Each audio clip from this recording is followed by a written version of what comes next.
6 days ago, nobody gave her a shot on clay. They looked at her game, looked at her results on dirt, and quietly moved on. But Alex didn't get that memo. She walked out in Linz and dismantled her first opponent without breaking a sweat, then pushed Jelena Ostapenko, a former French Open champion, to the absolute edge. 6 points. That's the margin.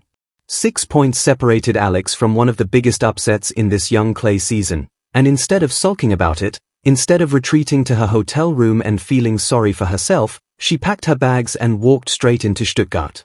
That tells you everything you need to know about who Alexandra Eala actually is. And now the tennis gods, in their infinite dramatic wisdom, have handed us a first-round draw so loaded, so absurdly perfect in its storytelling, that if you pitched it to a Hollywood writer, they'd laugh you out of the room for being too on the nose. Alex versus Leylah Fernandez. Monday night. Indoor clay. The Porsche Arena in Stuttgart, Germany. Sit down, because this one deserves your full attention. Let's start with Leylah Fernandez, because if you're sleeping on her, you're already making a mistake. This is not just some name on a draw sheet. Fernandez is a 5-time WTA champion. 5 titles. Monterrey, twice. Hong Kong. Washington, D.C., a massive WTA 500. Osaka. She has stood on Championship Sunday more times than most players twice her age ever will. She was 18 years old when she walked into the US Open in 2021 and turned Arthur Ashe Stadium into her personal stage. She took out Naomi Osaka. She eliminated Angelique Kerber. She knocked off Alina Svitolina. And then she walked into a semi-final against Aryna Sabalenka and went to war, surviving that brutally physical match before falling to Emma Raducanu in a final that stopped the world. That wasn't a lucky run. That was a 18-year-old athlete telling the sport exactly who she planned to be.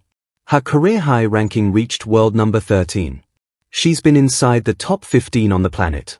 She speaks 3 languages. She won the Roland Garros Junior title in 2019, becoming the first Canadian to win a junior Grand Slam since Eugenie Bouchard. She is the real deal, full stop. And right now she sits at number 25 in the world, coached by her father Jorge, a man who built her game from scratch with a philosophy built around relentless aggression and the kind of tactical variety that drives opponents absolutely mad. On paper, she's the overwhelming favorite walking into this match. But here's where the story gets complicated, and honestly, where it gets genuinely fascinating. Fernandez is struggling. Like, really struggling. Her 2026 record heading into Stuttgart is 4 wins and 9 losses. 4-9. Brisbane, Adelaide, the Australian Open, Abu Dhabi, Doha, Dubai, Indian Wells, Miami, early exits everywhere.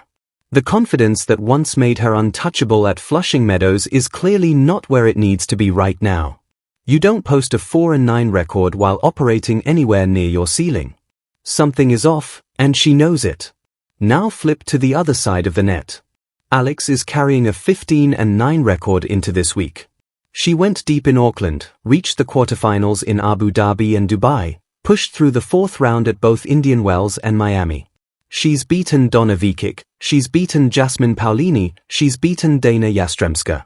Her career-high ranking has climbed all the way to number 46 in the world, and the trajectory is pointing sharply upward.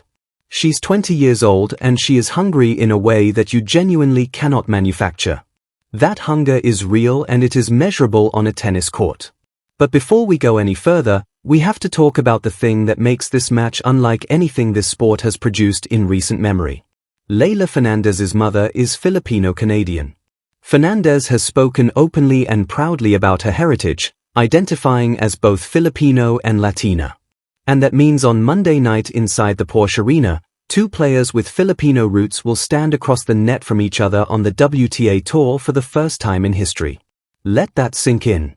2 women connected to the same 115 million people, separated by 21 ranking spots, with 0 previous head-to-head meetings, about to play each other on indoor clay in Germany in the first round of one of the most prestigious tournaments on the calendar. The sport has literally never seen this before. And the Filipino fanbase, the community that has turned supporting Alex into something that goes way beyond casual sports fandom, they will be watching every single point of this match from every time zone on Earth. This isn't a tennis match anymore. It became something bigger the moment that draw was made. Now let's get into the tactical side, because this matchup is genuinely one of the most technically complex puzzles of the entire clay season. Both players are left-handed. Both of them. Left-handers make up roughly 10% of the professional tour, and every right-hand player spends their entire career learning how to handle the spins and patterns of other right-handers. When two lefties play each other, the whole geometry of the court flips. The wide serve to the ad side that normally drags a right-hander completely off the court, against a fellow lefty, that ball is curving right into their forehand. The heavy cross-court forehand that lefties use to attack a righty's backhand, against another lefty, you're feeding their best shot. Every ingrained pattern, every automatic tactical reflex that both these women have drilled for thousands of hours, suddenly works against them. They have to rewire on the fly, under pressure, in front of a crowd, on a surface that's already demanding a lot from both of them. That's a massive psychological test on top of an already intense physical challenge. And here's the layer that makes it even more interesting. Fernandez, in many ways, is the mirror of who Alex is working toward becoming. Fernandez is 23. Alex is 20. Fernandez has 5 titles. Alex has none. Fernandez has survived a Grand Slam final. Alex has never made it past the first round of a major. In a very real sense, Alex is staring across the net at a version of what her future could look like, and that creates a strange and uniquely motivating kind of pressure. Now, let's talk about the match itself, because there are specific things that will decide this. The second serve is the whole game. It's everything. We saw what happened in Linz when Alex's second serve broke down. Against Ostapenko, her second serve win rate was 0%.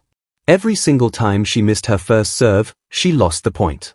That's not a minor flaw, that's a structural problem, and Fernandez is exactly the kind of player who will punish it without mercy. Fernandez loves to stand inside the baseline and take the ball early on the rise. She has exceptional timing and hand speed, and she is not shy about loading up and attacking a weak second ball from point 1. If Alex walks out Monday and that second serve is sitting in the middle of the box with no pace and no spin variation, Fernandez will take the racket out of her hands. The good news is that the team at the Rafa Nadal Academy has had nearly a full week to work on exactly this. Adjusting the toss, working on the kick serve, building in better placement and disguise. Alex doesn't need to have a Serena-level second serve to win this match. She just needs a 10% improvement in speed and placement, and suddenly the whole tactical picture shifts dramatically in her favor.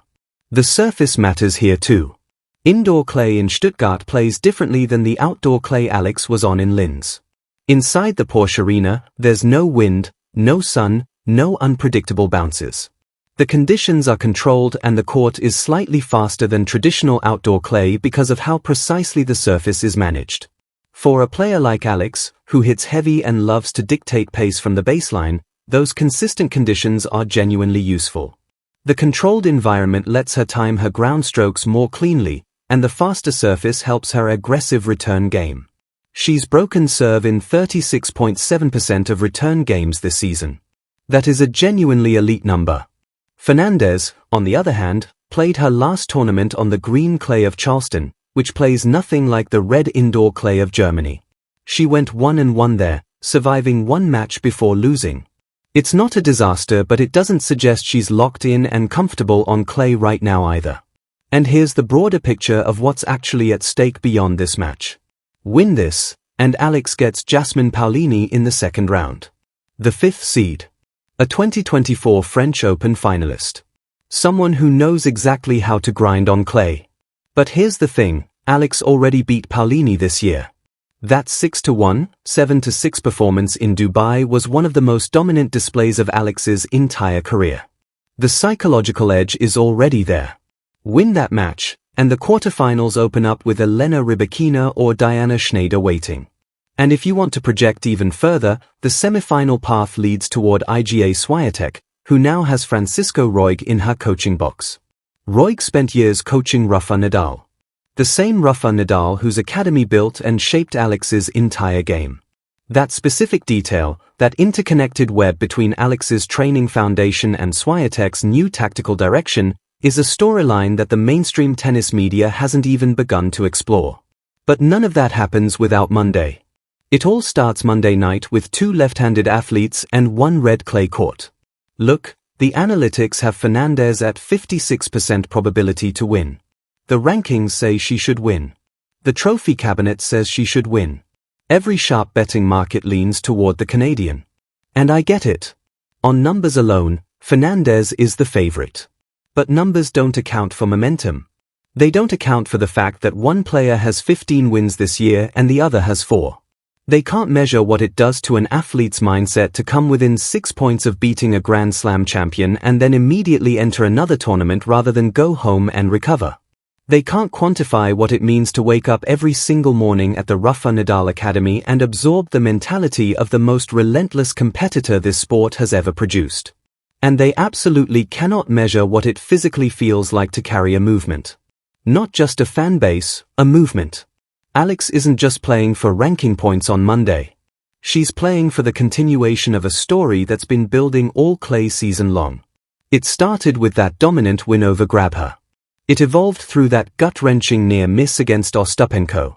And now it enters its 3rd chapter against a 5-time champion and former Grand Slam finalist on the biggest indoor clay stage in women's tennis. If she wins this match, the conversation around her career doesn't just evolve, it detonates. She stops being a hard-court specialist with some results.